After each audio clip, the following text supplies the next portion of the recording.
What is the best thing about van life versus the worst? Haven't been able to do this whole Scotland trip from the southwest all the way up to the Isle of Skye and then through the country and down to Edinburgh. And we had our home with us. It's just amazing. And this is like a little mini apartment. Well, I guess van life, when we did the Scotland trip, it's like an ever-rolling nature documentary. You just feel like you're constantly moving through these incredible spaces. And the worst, I would say, is all the times that he break down. I did feel a drop of rain. Yeah. No. Hannah's, the way she does these YouTube videos and ends with a painting at the end, I think is genius. I have them here, actually. Ooh. Oh. And then, Witch of Edinburgh. This was the episode where my witchy self just came like full on. I freak out. I feel like I'm on a boat and I'm about to fall over. My stomach sinks into my stomach. What's the word? This didn't make it into the vlog. I actually did feel something down there. In those vaults, there was a particular room where the woman was talking about how there was a ghost in that particular room. Yeah, and I said I don't believe in ghosts, but I think I was kind of questioning it afterwards. Oh. Told you.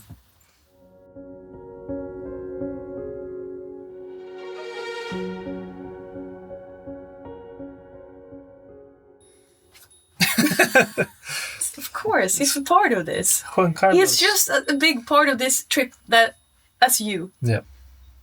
That's Juan Carlos. That is Juan Carlos. Okay, here we are, Scott and myself. It has taken me a little bit of time to edit these videos. Yeah. Just a year or so. No, it hasn't taken me a year. I started editing. I mean, I'm editing as I go, but... Yeah. But you got a backlog of material. Yeah, I have all of our lots of travels. footage. Like Yeah. we've done lots of travels. But yeah, we'll see. It takes time. But anyways, that was last year actually, this whole Scotland trip. And 2024, now it's 2025. And we thought we could sit down and just talk about it a little. Yeah. Are these too tiny? Do they sound too much? No, they sound great. Juan Carlos has actually prepared something for us. Aha. Is Juan Carlos taking the questions out? Yes, this is, if you haven't seen our episodes, this is our little companion. Juan Carlos has been with us for some adventures. He's been hiked up the Old Man of Storr. He didn't like it. That was his one and only hike. So yeah, but he is very good at sitting in the van when we drive, and he loves watching the road. Do you have a pocket or something you can sit in? Yeah. This is turning into one of these children's shows. Yeah.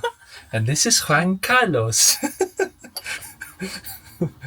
Say hello to Juan, everybody. This is my little witchy cauldron, and right now I have some little questions in it. Oh. Well, it makes a difference from all the idols that you usually keep in there. Would you care to start? Sure. Yeah. What is the best thing about van life versus the worst? Well, the best thing is, well, obviously like the freedom and the possibilities of like basically going anywhere. Haven't been able to do this whole Scotland trip, to gone from the southwest all the way up to the Isle of Skye and then through the country and down to Edinburgh. And we had our home with us. It's just amazing. And this is like a little mini apartment, super cozy. And I just love being in Wally. Yeah. And the worst, I would say, is all the times that he break down. And I do regret to inform you, Scott, but I did feel a drop of rain. Yeah. Where from? From there. No, I know. So we had that problem last November, and Scott's dad actually fixed the roof, but now it seems like it's there's some sort of leakage again. So yeah, that's the worst thing. Lots of surprises on the road. Sometimes he just breaks down, and I don't know, the engine stops working. He's an old dog. He's an old dog. When he works, he's great. But yeah. And that's kind of. It's more of an issue when you're in Scotland as well, because that fear of a mechanical failure when you're in the middle of nowhere, like 50 miles from the nearest town or mechanic, and you go down a really dodgy potholed road, and you think, oh my God, what would happen if it happened right now? Yeah. I mean, touch wood, but we have been really lucky with where we've broken down. really quite close to Northampton. Touch wood, touch wood. But yeah, it's also really tricky because it's an old vehicle. It's really hard to find parts for this vehicle as well. Yeah. So when something does happen, it's like, oh my God, is this going to even be possible to replace? What's the best? The best thing? Well, I guess van life, when we did the Scotland trip, it's like an ever-rolling nature documentary. You just feel like you're constantly moving through these incredible spaces, and then you get to park up in a place that's miles from anywhere and enjoy the evening sunset, but still have all the comforts and things that you need. And the forests and lakes, and mountains. You're like out in the wild. Yeah. Endless. It felt endless. It felt larger than life, Scotland, in many ways. Not just these like high epic mountains, but like the wild, just the nature, the forests. It really, really felt different. Mm-hmm. Should we be doing some sort of ritual as we pick them out? This one. Has the van life? Who wrote this? Juan Carlos. Has this van lifestyle? Sorry. Can't even read my own writing. Has this van lifestyle changed you? If so, how? That's a good question. Thank you. Are you answering first? Yeah, I think I realized that I can be more flexible than I thought I could, and I don't need as much space as I thought I needed. Obviously, it'll be lovely someday to have a house, and I can have my own art studio, and you can have your music studio and all of that, and a big space and dogs. But I've been so content here in this small space, and I've just loved it. And the fact that we can just open the door and we can, if we park on the countryside, and we'll be out in nature. So I thought maybe like, van life, that wouldn't be for me. That's so tricky. Like, how do you shower? When would you go to the bathroom? And can you even stand up straight? I'm so tall, But this is like a mini apartment. We have shower, we have Wi-Fi, we have a toilet. We have everything we need, a kitchen, the bed. And we can stand up straight because it's very tall. I guess it's a very comfortable van in that way. This van life has made me feel more free and made me feel more alive, almost. I mean, we came from having the life in Brighton where we both were feeling quite stressed out, living renting a room with 2 other people in their apartment, and we were feeling quite like closed in and didn't really have our own space, and we were living in a busy city. And I feel like now doing this, I'm much more relaxed, at ease, and I have so much time for my creativity. I'm inspired. I just feel so alive. It's really like awakened me in that sense. Mm-hmm. Yeah, I'd probably say something similar. It feels like in this day and age, especially when you're living in a big city like Brighton, the expenses of living have just been shooting up, and even to rent a place in Brighton is just it requires you can't dedicate any time towards anything that you want to build up, whether you're an entrepreneur trying to set something up from scratch, or you want to take a more creative path that requires a little bit more dedication. It's just so hard to do when you have to work full time in order just to pay £1,000 a month for rent or something like that. It's just when the van life thing started to kick off, this was an off-ramp on having to dedicate so much time. We are saving money, like with this lifestyle. Oh yeah, huge amount. Yeah, if you don't think about all the times you have to fix Wally, of course, but still. Yeah, it feels like you're not giving away, and you're kind of putting something into your own thing. But van life is not as cheap as people would say. I mean, it gives us a lot more time back, but it's also a sink. It's just a lot of money gets spent into fixing Wally, and petrol costs and all that kind of stuff. So yeah, it is kind of a mixed bag financially, but in terms of the way it's changed me as a person, I've become a lot more independent. Yeah. I've learned a lot more DIY skills. You've gone out on adventures by yourself. Yeah. I remember the first few weeks of it's really brave. First few weeks being before I met you, when I was in Wally by myself. It was just, I was kind of scared going to bed at night. I was like, oh my God. Yeah, but I did a whole year in the van by myself, sleeping every night, hearing a little, like a noise outside and shitting myself. And you didn't even have Juan Carlos back then to defend you and protect you, keep you safe. Yeah. We are so lucky that we can work remotely. Like me on my art, and now these videos, you on your music and other adventures, you're a graphic designer as well. What's the best thing about Scotland?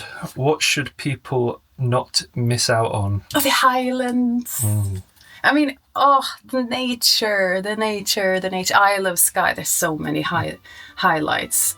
But I mean, it's hard to beat just driving through those mountains and on the Isle of Skye. Just you felt like you stepped into the Lord of the Rings. Oh, that is like, I'm never gonna forget that. Yeah, Isle of Skye is just a different level. There's beautiful places, but then there's Isle of Skye. Yeah. That's an alien level of godlike. Yeah. You feel like you're in the land of the gods. And fairy glen there as well, like a fairy tale. When you mix the kind of landscapes with also, Scotland just has a natural atmosphere, like the way the sky turns that sort of purpley blue in the evening. They call it the gloaming. I haven't heard that. Yeah, the Scotland's gloaming is like between sort of 6 o'clock, 8 o'clock. Gloaming. Never heard that word. Gloaming. The natural atmosphere.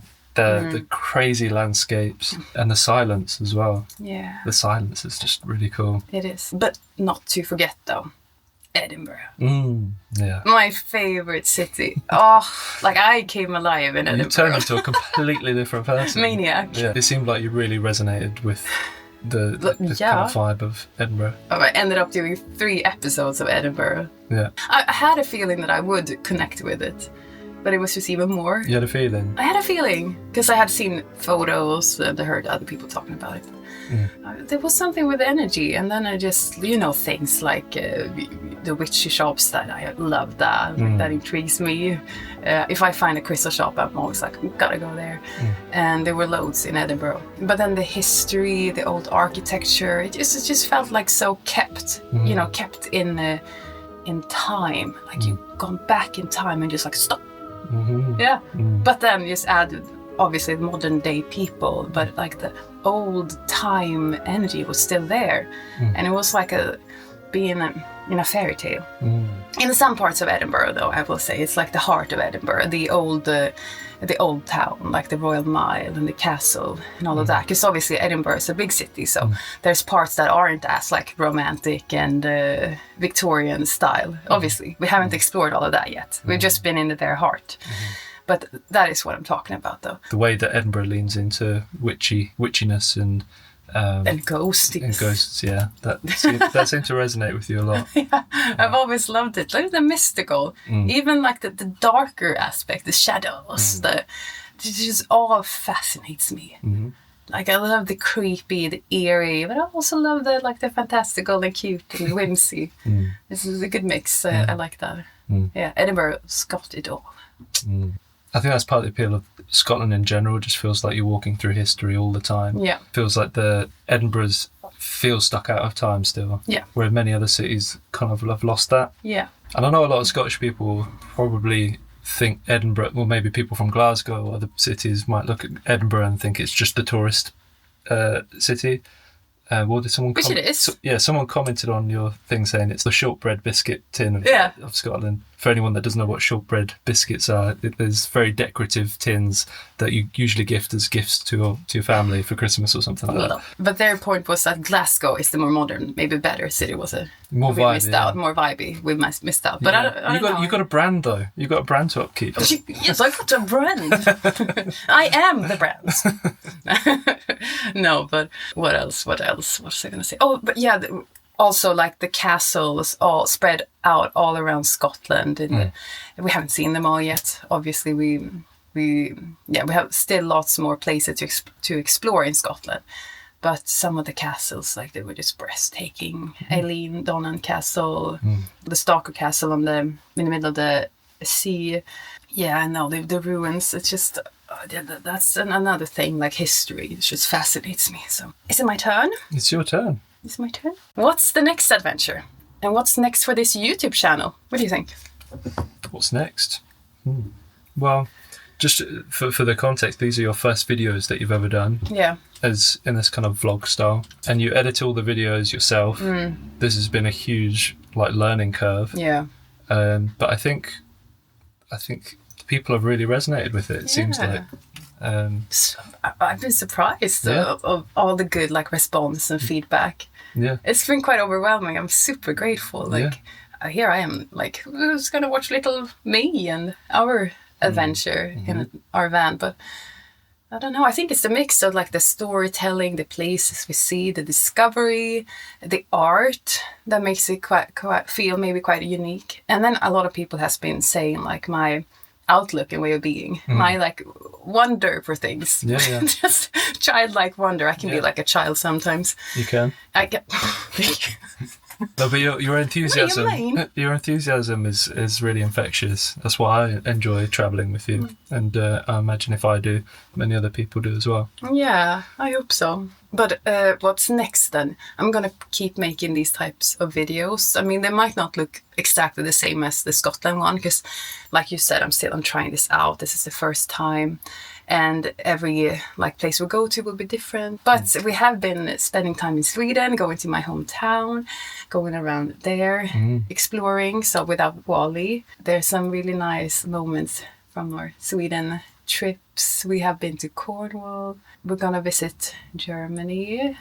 Here we are. Yeah, this autumn. South of Germany. South of Germany. Yeah, more is to come, but I guess we'll have to see. It's hard because I'm only one person. You are helping me out a lot. Scott designs my beautiful thumbnails, and he helps me always with the audio in the end, because you are a music producer and very good with that. And you just help me watch through the videos and make sure there you can cut there, you can. So I'm super grateful. I'm super grateful for your help. I was just going to ask, following up from that, what's next for your art? What's next for my art? Yes, good that you asked. Yeah, because I will make the point. Hannah's, the way she does these YouTube videos and ends with a painting at the end, I think it's genius. I really love it. And it makes every episode feel it rounds it off really nicely. Yeah, thank you. And she sells her art online on her website, hannah-nygren.co.uk. Yes. So, yeah. I do. She didn't ask me to say that. No, I didn't. But yeah, I do. And in fact, I think there might be one or a couple or maybe more original artworks from this series for sale soon there. So you who's interested, keep an eye on that. So yeah, you did a watercolour painting for each. Yes, I did. I have them here actually. Ooh. Would you know? Already. Would you know? You've really thought about this. I have thought about this, have I not? So this was the first one. And this is of a mythological being in Scottish folklore called the Kelpie. Lurks at the deep waters and then lures people in to drown them. You know, I like my mysteries and eerie stories. So that was inspired by the lake we parked at in the first episode. Three Lock Drive, yeah, exactly. Yeah. And we were overlooking this beautiful lake. Yeah. And I had heard about this lake being, and I was wondering, what if there would be one there? I'm really pleased with this, actually. I think this is one of the best ones from the series. That was the first one, the Kelpie. This one I really like too. It's quite colorful. The fairy bridge and the fairy queen. This was from our second episode when we traveled up from Lochwinnock in the southwest up to the Highlands and really got to experience our first the nature experience in Scotland. And we visited this really old bridge called the Fairy Bridge, said to possibly have been built by fairies themselves. I like to think that's true. So we spent some time there, and it was a really fairy tale-like place. It truly made me happy. Now this is one of my favourites. This was the Isle of Skye. Yeah. The Old Man of Storr, which was the big hike, and Hannah was she overcame her vertigo, fear of heights. Not overcome it, unfortunately. I'm still very afraid of heights, but I pushed through it with a lot of help from this one here, my biggest cheerleader, and we reached the top. It was very steep. And I got vertigo, and it wasn't easy. My fear of heights, still as bad as I thought. Oh, that's right. I'm not sure if I would do it again, but it was amazing. And the feeling when we were at the top was just indescribable. And I felt really proud of myself. There was, on our way up, there was a raven circling the mountain, and we heard like squeaking. What do they sound like? Croaking. Crowing. We heard the raven crowing on our way up. Cawing on our way up. Just making up words. We heard the raven cawing on our way up. What did it do again? Caw. Yeah. One more time.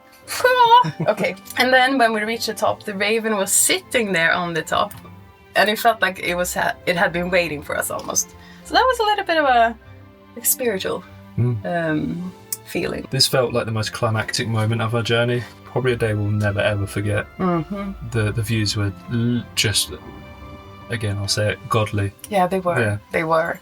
Yeah. They were. And I remember the wisps. Yeah. Oh my God, the angel wisps clouds. And even this just formation and the story of how this had been a giant and this is a thumb that sticks up, and just fascinating. And then the day ended with like a sunset on the beach, and it was like, what a beautiful, This was another thing about doing Scotland. One of the downsides of it is that sometimes you have to share these really special moments with a load of tourists, because we turned up and it's just like so many cars everywhere, and then we get up there and we wanted to enjoy the moment of triumph, and then the loudest group of Americans came. I forgot about that. We were just like climbed for so long, and we're like, yes, we did it, enjoying down. Sat down to have a picnic, and then there was like these people going, yeah, come on, Dave, you can do it, come on. Yeah, I mean, it was still nice, and we don't have the right to have the whole place to ourselves. No, but you know, it's something we'll never forget. This is special. This is a special moment, and. This girl here, I guess it's not really me, but I imagine it being me or someone who's about to tackle, like just to go on a long, journey. Yeah. So this is the path up to the Old Manor Store. So, with little dots of sheep. Cool, very cool. The Path to Sky, it's called. Here's from the Fairy Glen, and here is Fairy Queen. I don't know. I kind of was. Had we been watching Lord of the Rings or something? It has a bit of a Galadriel. Yeah. I mean, I do love Lord of the Rings and the elves in it. So, and I know like technically, maybe the Scottish fairies, they don't really look like this. But this is. I mean, they can look like anything you want them to. Yeah, you're right. And this is my art interpretation. So, this is my little elven queen here in the Fairy Glen, in the middle of the stone circle. And this was another really charming place we visited. Yeah. I mean, for me, I think it was probably the one that was a bit more of a letdown compared to what I was expecting. Because we almost walked past it and didn't even realise what it was. That's true. I think the landscape's really interesting. Yeah. It looks really cool. I just thought the stone circle itself was... I thought it was going to be like something that I couldn't have made myself. Yeah, but the stone circles wasn't like the big thing. Like it was the whole. But I see what you mean. That was my first thought as well. But we almost walked past it. Yeah. But then I looked around and it almost felt like you were in the Hobbit. Like I mean in the Shire, and how the cone-shaped mountains and all the green. And when you were flying around with the drone, we got some really good footage from that. Then I thought, like, this is quite magical. And I did feel like there was some sort of special atmosphere there, like energy and hiccups. Oh, yeah. That was funny. Hiccups. Today I learned Hannah's hiccups sound like a cat throwing up. Sounds like a cat throwing up. Had a hiccup attack. Yeah, it was fittingly enough. For a very long time. Yeah, disturbing the other tourists there. It just reminded me about driving there. Oh, my God. See, that was another point about the Isle of Skye in Scotland. A downside is, you can kind of see it as an upside. It's a bit of a challenging drive. Everything's like very narrow roads, so you kind of get used to having to stop for other people. And there's that constant feeling of dread and anxiety of like, oh my God, what if another camper van or lorry comes, or one of those big farm tractors, So there's that constant fear of like, oh my God, what's going to be around the next corner. But you get very good intuitive, and you get to, I guess, connect with the locals in a new way. Yeah. You get very used to going. Yeah, that's true. I did not like that at all. Like me and my fear of heights, and just also my fear of bumpy roads, and whenever the van goes like, oh, like I freak out. I feel like I'm on a boat and I'm about to fall aboard and like drown. My stomach sinks into my stomach. What's the word? My heart sank into my stomach. That's my stomach a Hannah Negrin quote. My stomach sank into my other stomach. I got two. Yeah. But you know what I meant. Like my stomach just like. Yeah.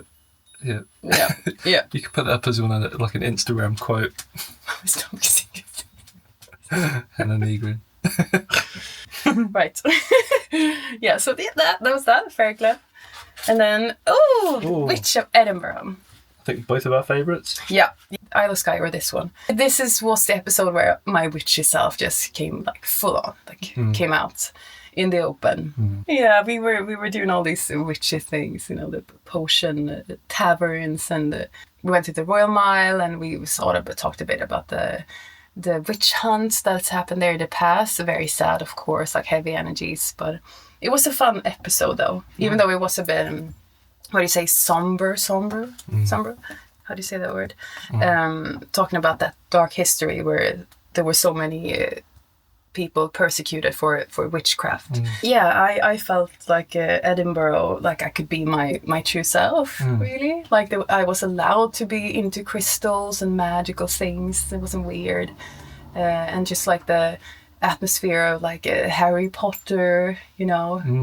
It's everywhere. It's everywhere, yeah.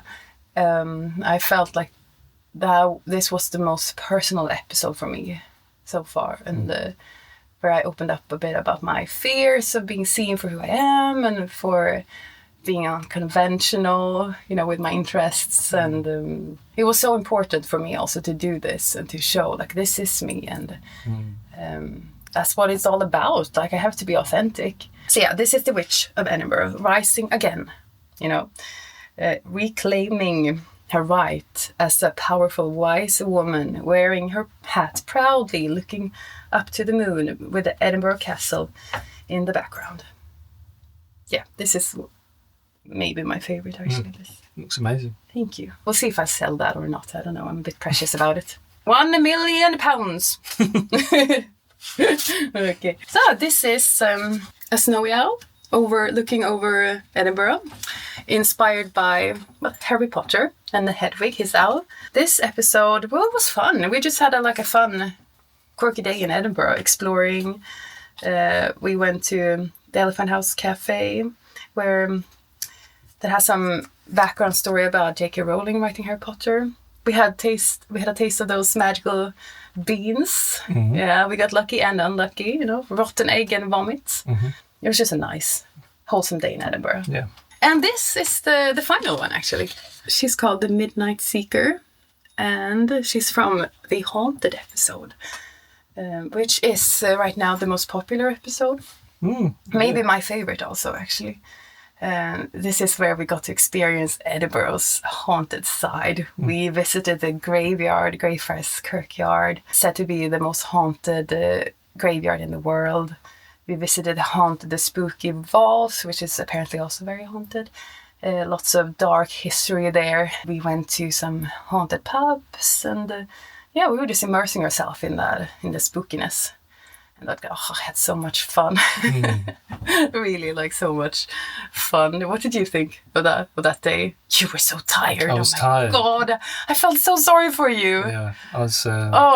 It was really catching up with me because it's it's constant driving and then it's constant exploring and stuff. I think you're just built different. You never get tired. I do once a month. You're like a vampire. I do have a lot of energy. That's true.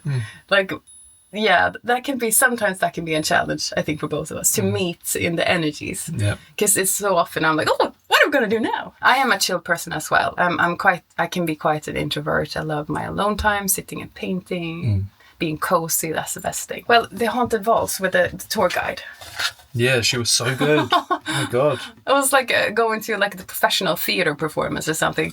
I was both of us were so captivated by her And this didn't make it into the vlog, but I actually did feel something down there. And I think I told you about it. I forgot. Yeah.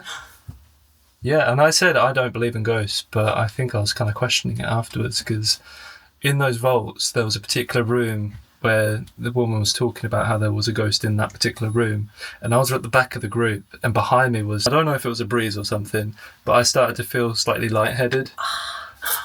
And I was just kind of like, Oh my what's going on? But it was like a lightheadedness that was out of nowhere. It wasn't like I haven't had my breakfast this morning. It was kind of like, oh, weird. That's a weird feeling. And it was a feeling of dread. Like that feeling of like you have when you're watching a horror I know, movie I've had this something. before. Yeah. In like places that are said to be haunted. I've had this like in paranormal places. But I don't know. I think you definitely felt something. Maybe I just kind of like got into my head. I was what if something was to happen? And I was like, oh my God, I do kind of feel slightly different. But it is hard to just make yourself lightheaded all of a sudden. And like getting chills and stuff. It's not that easy to Could have been claustrophobia. I don't know. Or is it that you're a little bit of a believer? Yeah. I think you definitely felt the ghost there. You felt the presence of a spirit. Yeah. I wish I had felt that. So yeah, this piece is from that episode and it will be for sale soon, if you're interested. What's your thoughts about fairies, ghosts, and other mystical beings? Do they exist? I'm going to sound so boring, but I enjoy your enjoyment of them. Yeah. But it's not like a belief thing or not. It just doesn't really. It's a topic. You? Yeah, it's not interesting to me. I'm interested in things. I'm interested in music. I spend most of my time thinking about creative stuff, and it's just, if you looked at my YouTube recommendations for things to watch, it's not the same as yours. No, but we're still so despite our different interests, we're really kind of uniquely paired and kind of balance each other out in a nice way. And I don't need you to believe in these things. Like as long as you're open and like fine for me too. Yeah. And like just as I'm fine for you to have your own interests that I might not be interested in. Like and I think like that's why we work so great. We just respect each other and like how we are and what we believe. We're not trying to force it, except for this. I think you got to rethink this ghost thing a little bit maybe. But so yeah, and I appreciate it a lot. You're like, this is like a fairy place there. Let's go there. Do you want to check that out? You're really encouraging because that's what I like. So, and I appreciate that a lot. I feel like I can be 100% myself with you. And I haven't had that in relationships before. Nice. No. All right, last question. Oh. Hannah, what does staying enchanted mean to you? Why is it so important? Good question. Well, staying enchanted means to be curious about life and have an open mind. And having that sense of a childlike imagination, because I feel like when we were children, we were just so playful. There were so many possibilities, and we saw the small things in life. We watched the butterflies, and we were just so present. We were just so present, and we just were, and lots of us. Believed in these things. In like fairies and fairy tale stories, and I think it makes the world a more interesting, fascinating place and more beautiful. It just has it creates another layer of depth and meaning, and I think it enhances creativity, and because I'm an artist, I need to be able to imagine stuff, and if I was totally close to this, my art would have been a completely different thing. But staying enchanted means just to see the beauty, to live with an open heart. And just remember that feeling when you were a child and you were curious about life and you were excited and going to new places and discovering, and you were in wonder and in awe. And I think we shouldn't be ashamed of those feelings or try to tone them down, like be an adult. I think it's so important. It's like a force, It's a creative life force that I think we can use. And it just makes life fun, I think. Yeah. Fun. What does it mean to you? Does it mean anything to you? Yeah, definitely. Yeah. To be enchanted is like the opposite of being jaded and disinterested in things. Yeah. So, and it takes conscious effort to kind of have a sense of enchantment about things. It's very easy to take things for granted, and you have to really kind of focus and be, take care to notice the things that are beautiful that are out there. And it's a really good indicator that you've got a healthy mindset and that you're seeing the world in a way that is not only self-serving but can help other people see the beauty in things as well. So I notice whether I'm in a good enchanted headspace if I am with other people, and if I have a sort of outward energy that allows them to feel good about themselves as well. I feel like so it's kind of like it's a kind of a state of being as well. It is. Yeah, exactly. That's what I meant also with how children were. They were just present, and it is a state of being, I think. Yeah. And I'm sure you can't be in it like all the time. Where life is like ups and downs, and that's okay. I'm not saying not to be human. That's not it. But you can choose also to feel enchanted and be enchanted. Sometimes it might be harder, and you just gotta let that be. And obviously, like there's, I'm not saying close your eyes for everything bad that's happened in the world, but just yeah.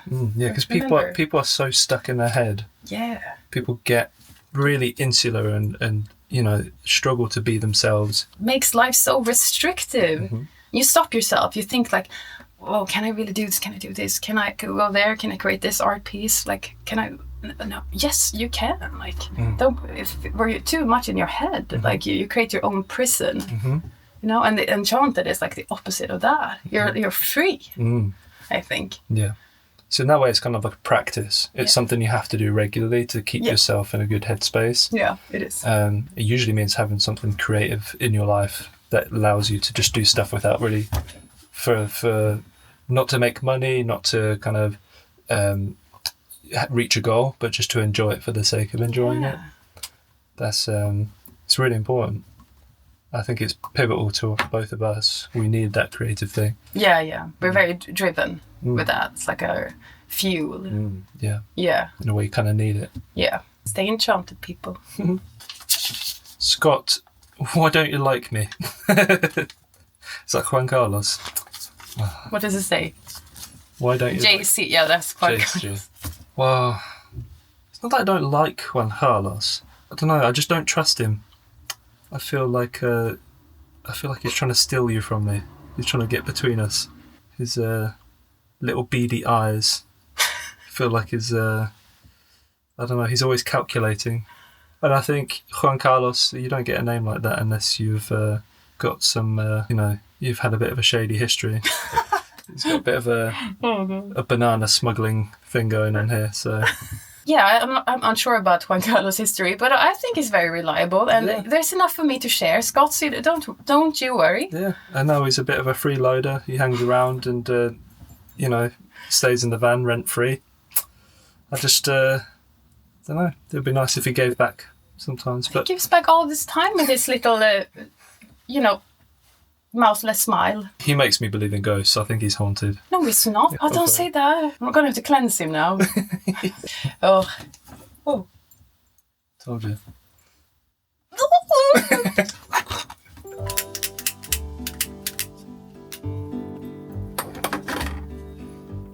All right. I guess. With that. Yep. Thank you so much for watching these videos, our little Scotland series. There will be more series, there will be more videos to come, so just don't leave this channel. I'm very happy to have you all here.